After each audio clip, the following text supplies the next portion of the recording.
ইসরায়েলবাসীকে আমরা জানাই দিতে চাই, তোমরা মনে করতেছো গাজার উপর আল্লাহর রহমত নাই, ফিলিস্তিনের উপর আল্লাহর রহমত নাই। আল্লাহর কসম করে বলি, এই সমস্ত আমার মা বোনরা তোমাদের অত্যাচারের শিকার হয়ে আজকে নিজের দেশ ছেড়েছে, এদের গর্ভ থেকে এক একটা সন্তান জন্ম নিবে, যারা হবে উমর, যারা হবে আলী, যারা হবে উসমান, এক একটা মিসাইল নিয়ে তোমাদের উপর হামলা করবে ইনশাআল্লাহ। বলেন ইনশাআল্লাহ। ইনশাআল্লাহ ফিলিস্তিন বিজয় হবে। বলেন ইনশাআল্লাহ। গাজা বিজয় হবে। অল্প দিন অপেক্ষা করেন, ইনশাআল্লাহ দেখবেন গাজা এবং ফিলিস্তিনের মধ্যে ইসলামের পতাকা পথ করে উঠবে ইনশাআল্লাহ। ইনশাআল্লাহ দেখবেন আর অল্প দিন বাকি, অল্প দিন বাকি। ইসরায়েল মনে করতেছে যে তারা আমাদেরকে কি করবে, তারা আমাদেরকে কি করবে। আর আহাম্মু এ তোর চেয়ে বড় বড় বড় গান মুটাদেরকে আল্লাহ তাআলা সাথ দিবেন না। আল্লাহ তাআলা সাথ দিবেন কিন্তু ছেড়ে দেন না। আর তুই কেমন ক্ষমতাওয়ালা, আরে তুই খার ক্ষমতা নিয়ে বলো যে মেধাবী আল্লাহ তাআলা তোকে এত বড় বড় অস্ত্র বানাইবার সিস্টেম আল্লাহ তাআলা দেখাই দিয়েছেন। আল্লাহ তাআলা তোকে কি করার ক্ষমতা নাই? বেশি কিছু লাগবে না, বেশি কিছু লাগবে না। আসমান থেকে একটা হয়ে গেছে ইসরায়েল সব কিছু আছে। সুবহানাল্লাহ। আর দুনিয়ার বোমা যদি একটা বোমা ছাড়া করে একটা বাংলাদেশ চলার মতো ক্ষমতা থাকে, আল্লাহ তাআলার কাছে কি বোমা কম আছে? কথা বলেন, আল্লাহর কাছে কি অস্ত্র কম আছে? কোনো অস্ত্র কম নাই। আমাদের বড় ইচ্ছা হয় যে গাজাবাসীর পক্ষে গিয়া জুলুম অত্যাচারের শিকার যে আমাদের মা বোনরা আছে তাদের পাশে দাঁড়ানো, দাঁড়িয়ে দাঁড়িয়ে যুদ্ধ করার ক্ষমতা কিন্তু আমাদের নাই। কিন্তু এতটুকু বলতে পারে, ও মুসলমান, তাদের সবচেয়ে বড় শক্তি হলো তাদের অর্থনীতি।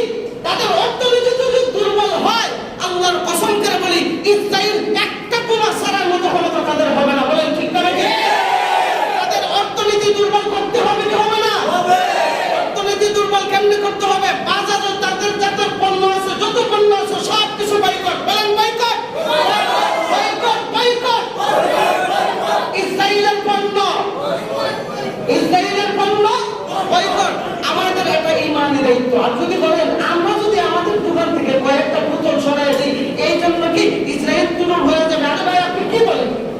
আজকে থেকে প্রতিজ্ঞা করেন কয়েকটা বাজার এর ভিতরে কোনো ইসরায়েলের পণ্য আসতে পারবে না। বলেন ঠিক না ঠিক?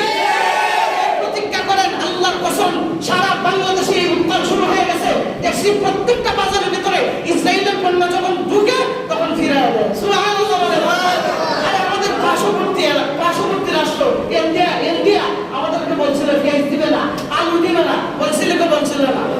আল্লাহু আকবার। আল্লাহ এত বরকত দিয়েছে, এখন পেঁয়াজ খাওয়ার মতো কেউ নাই। সুবহানাল্লাহ। ইন্ডিয়া পেঁয়াজ বসতেছে, আলু বসতেছে। দেখছি যে রাস্তা নাই কৃষকরা মিছিল করতেছে, মিটিং করতেছে। আল্লাহু আকবার। আর আজকে কই আসিল 120 টাকা না 200 টাকা মনে হয় পেঁয়াজের কেজি। আর এখন কত? 30 টাকা 35 টাকা কেজি। দেখছেন না আল্লাহর লীলা খেলা? এটাই আল্লাহর লীলা খেলা। আল্লাহর উপর যারা উঠতে চায়, আল্লাহ তাদেরকে উঠাইতে চায়, আসার মেরে জমিনে ফেলে দেয়। এই জন্য এত ধৈর্য হারা হওয়ার দরকার নাই। ইসরায়েলকে দুর্বল করতে হলে আমাদের একটাই হাতিয়ার আছে, তাদের পণ্যগুলো বয়কট করতে হবে। বলেন ঠিক না ঠিক? তারা যেরকম ভাবে গাজার মুসলমানদের উপর স্টিম রুলার চালাইছে, আল্লাহু আকবার, দেখলে কান্নায় বুক ভেসে যায়, মনটা করে, মনটা চায় যে উড়াল দিয়ে ওই জায়গার মধ্যে গিয়ে শহীদ হয়ে যায়। আরে ভাই, আজকে আপনি ইমানি দায়িত্ব হওয়ার পরে আপনি যে এই বিষয়ে কথা বলতেছেন না, কথা তো বলতেছেন না, আল্লাহর কসম মসজিদের মধ্যে বসে বলতেছি, হাতে কলমে লিখে দেন, গাজার মুসলমান, ফিলিস্তিনের মুসলমান কিয়ামতের ময়দানে আপনার বিরুদ্ধে আল্লাহর দরবারে নালিশ করবে। আপনার বিরুদ্ধে নালিশ করবে, বলবে আল্লাহ, বাংলাদেশে তো মুসলমান অভাব ছিল না, তারা তো ইচ্ছা করলে যুদ্ধের মধ্যে শরীক হওয়ার দরকার নাই। তাদের মধ্যে তো একটা হাতিয়ার ছিল, তাদের পণ্যটাকে বয়কট করা। তারা যদি এটা বয়কট করতো, অবশ্যই তাদের অর্থনীতি দুর্বল হয়ে যেত। দুর্বল হওয়ার কারণে তারা অস্ত্র কিনতে পারতো না, তারা বিভিন্ন ধরনের কি বলে বোমা কিনতে পারতো না, মিসাইল কিনতে পারতো না। কিন্তু তারা বন্ধ করে নাই। তারা আরো উল্টা বলছে যে আমরা 2-1টা বোতল ফেলাই দিলে আর 2-1টা বোতল না কিনলে, 2-1টা পণ্য না কিনলে আমাদের কি ইসরায়েলের যুদ্ধ বন্ধ হয়ে যাবে। বোকার সঙ্গে বাস করতেছে, বোকার সঙ্গে বাস করতেছে। একজনে একা একটা জিনিসের সাথে লড়া সম্ভব নয়। 10 জন মিলে যখন দাঁড়ায় যাবেন, তখন 1000টা আসলো আপনার শক্তি আল্লাহ ইমানি শক্তি বাড়ায় দেবে। বলেন সুবহানাল্লাহ। এই জন্য ইসরায়েলের পণ্য আমরা কেউ কিনবো? কথা বলে না।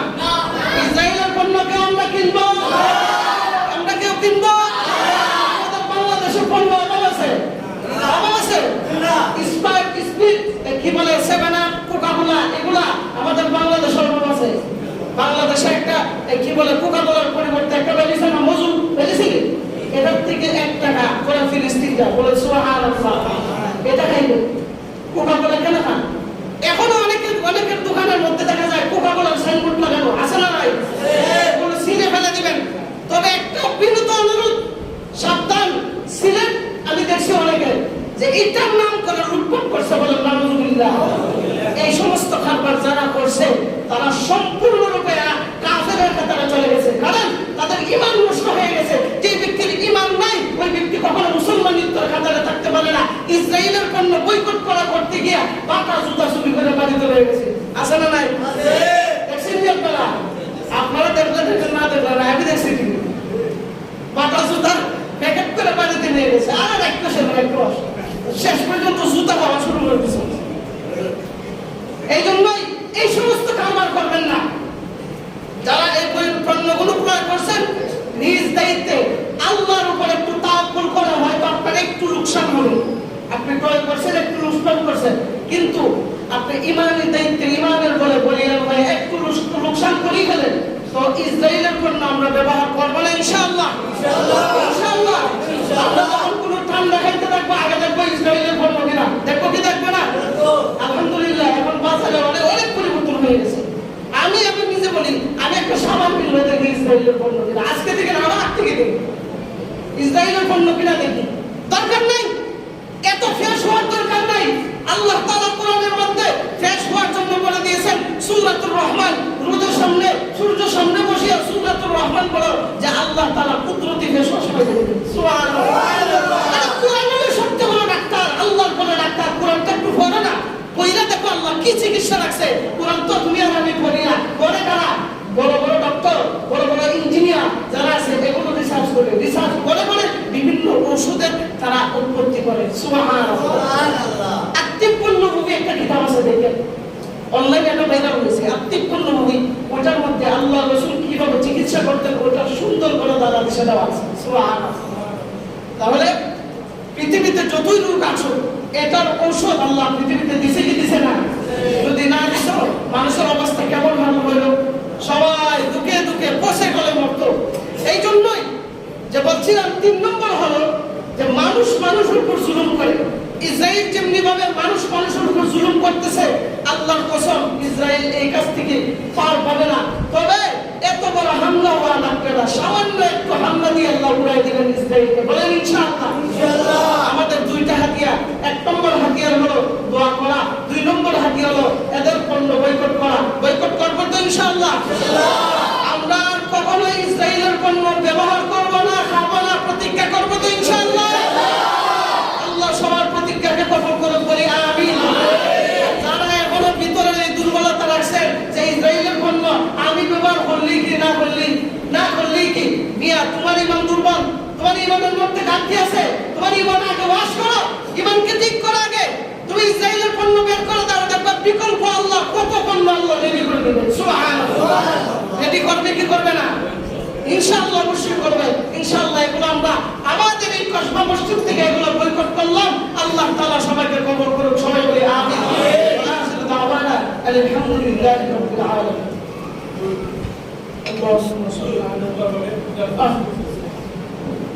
জুমার নামাজের পরে